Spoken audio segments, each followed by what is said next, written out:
name is Tommy, and today we're talking about magnitude of K. Write estimations of the magnitude of K for reversible reactions at equilibrium.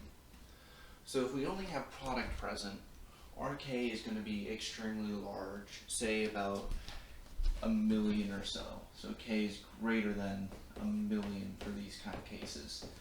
Because if we go to our K equation, we're going to have a lot of products and very little reactants, and that's just going to cause a huge K value. If we have slightly more product, we're going to see a range of about 10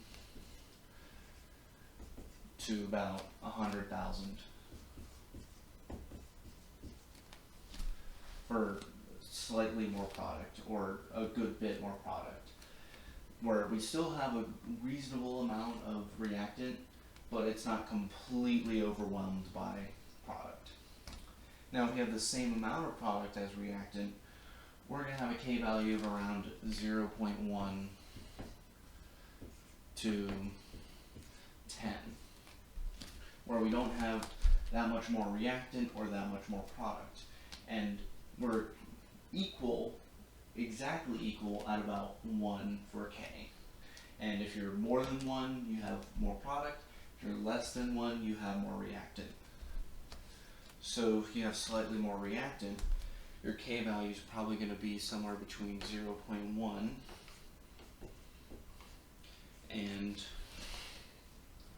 0.001, where you have a good bit more reactant but not as much product.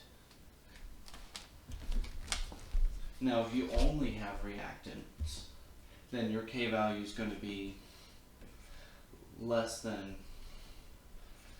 0.0001, and that's just assuming that 100% is going to be reactants, or 100% of that reaction of those products are going to turn into reactants. And same thing with products, where if you have a normally large K value, it's basically all those reactants are going to turn into products, and the reaction is going to be heavily product favored.